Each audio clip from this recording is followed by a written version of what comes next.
KNX News, 97.1 FM. All that matters to you in Southern California. Coming up, it's our top local story, a standoff with a chase suspect is bringing chaos to LAX at this hour. Your report shows the city of LA being underprepared to deal with a major natural disaster.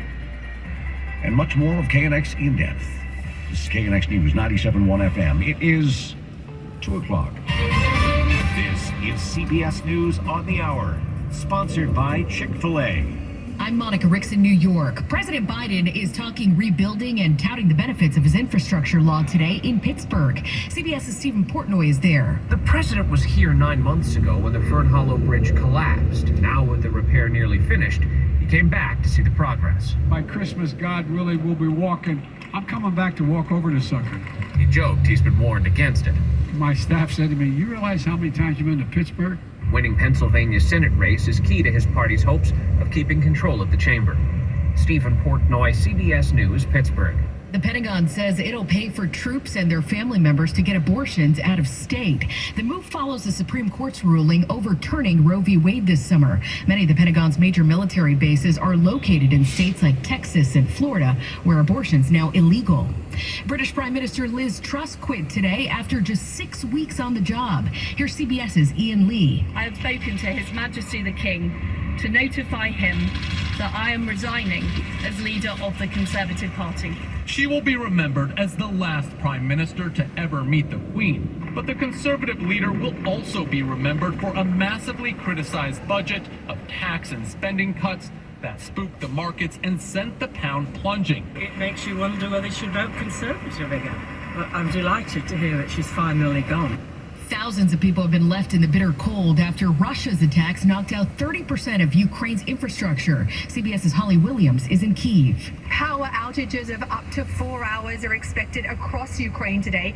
The national energy company has urged people to ensure that they have warm socks, blankets, and hugs from family and friends. An American diplomat's wife is set to be sentenced next month and could spend 5 years in prison after admitting to causing a crash that killed a 19-year-old in England. The teen's parents say that plea is a relief. It's been a hard 3 years. It's been the toughest 3 years ever. I don't know, it just felt like the weight had lifted off my shoulders. I felt like I could breathe. Tom Brady now apologizing. Here's CBS's Steve Futterman. The Tampa Bay quarterback compared the NFL season to military deployment. The comment got lots of backlash on social media. Meeting with reporters, Tom Brady said he is sorry. Very poor choice of words. I just want to express that to any sentiments. Brady is also having a tough year on the field. Right now, his team is just 3-3. Brady's also dealing with some drama off the field as he and his wife Giselle navigate a possible divorce. The Dow lost 90 points today. The Nasdaq was down 65. This is CBS News. Brought to you by Chick-fil-A. Order a grilled spicy deluxe sandwich on the Chick-fil-A app today. It's spicy and full of flavor. Available for a limited time. This is KNX News, 97.1 FM. The people you know. The voices you trust. It's 2:03. I'm Karen Adams. Back to KNX in depth in just a moment. But first, a heads up if you're heading to the airport. Everything ground to a halt near LAX with the CHP involved in a standoff with a man threatening to jump. He's on an overcrossing at World Way and Century Boulevard. CHP officer Chanel Phillips tells KNX it started as a police chase late this morning in San Diego. Off on this vehicle for driving wrong way, and now he's made his way into the alley area, and that's when we were requested to take over the pursuit. And we made that pit maneuver and attempted to, safely have the subject obey to our commands, and that's when he ran onto the K-rail. LA Fire Department crews have deployed airbags at the scene, and our Tom Tran will have more when he updates us on the problems on the roads. And major reform in how federal emergency resources will be deployed when fire danger is high in California has been passed by the Senate. Our Pete Dimitrio says they're calling it the Fire Act, and it's headed for the House. If it gets a green light from that body and a signature from President Biden, the new laws would allow the Federal Emergency Management Agency to pre-deploy their personnel and equipment when weather conditions point to an extremely high risk of fire anywhere in California, or for that matter, the nation. Senator Alex Padilla says it's the missing component in overall disaster preparedness. The concept of wildfire, the severity and the frequency that we're seeing is relatively new.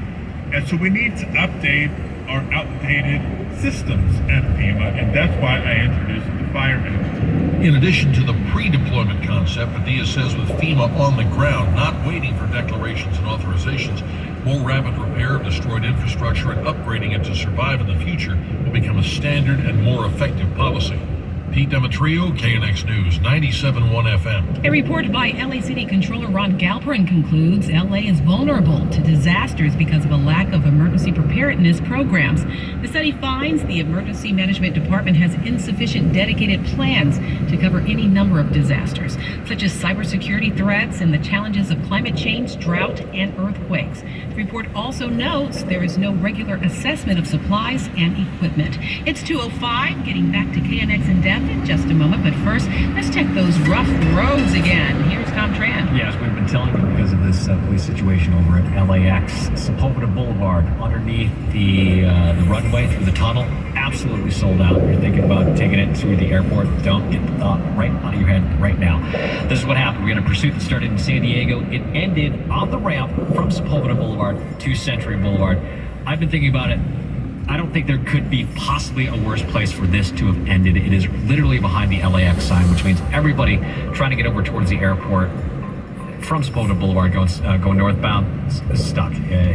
Traffic's getting diverted up and around over towards Century Boulevard, and that is adding to the congestion on at LAX. That upper deck is an absolute disaster right now. It is just solid around the horseshoe. So if you're trying to get to the airport, use aviation, use the 405, either of those over to Century Boulevard. Just keep in mind, there's a lot of police activity, a lot of police presence, and a lot happening at the at the airport. So plan on leaving yourself extra time if you're trying to catch a flight. Northbound side of the 57, we still have the Sigler in effect. The ramp from the North 57 to the West 60 shut down because of no return big rig. That's going to be in place until 5:30 at the very least. The backup now starts at Tonner Canyon, so it is, in fact, getting worse. Exit off at Tonner Canyon before you get to the delay. Use Brea Canyon Road going northbound to Diamond Bar Boulevard. You'll get back onto the 57 North at Grand. You'll be clear of the delays. Southbound side of the 5, Santa Ana Freeway. Actually, both sides of the 5 down near the Capistrano Beach area. Got slowing on the southbound side from the 74. The northbound side jams up Camino de los Mars. And looks like we've got a crash causing a delay right in the middle, right near the 74. Your next report, 2:15 from the Simpson Automotive Group 24-hour traffic center. This is KNX in Depth. I'm Chris Seatons. And I'm Charles Feldman. As one potential bonus for high interest rates, the IRS announcing higher federal tax brackets for 2023 to reflect surging inflation. There are also changes coming in the standard deduction, the alternative minimum tax, and the earned income tax credit. Now, taken together, this could save you some money when it comes to your tax bill. Raphael Galinos, a spokesperson for the IRS, joins us now on In Depth. Thank you for joining us. Raphael, first of all, is this simply all about the fact that people are paying so much for everything, be it from gas to groceries? The hope, I take it, is to help bring some relief. Yeah, first, thanks for having me. And yeah, it's basically, this is an annual thing. It's an annual inflation adjustments. We do it every year. And this year, more than 60 tax provisions are being affected. And yeah, in my 20 plus years here, I haven't seen the boost that we're going to see beginning in 2023 like we are going to see. I will mention this is really important. This is for 2023 tax year, which we won't file until 2024. But generally going forward for tax planning, yes, this is certainly about somewhere between 7 and 9% across the board for all these provisions you're seeing these adjustments based on the inflationary. Wouldn't employees though notice something immediately in January?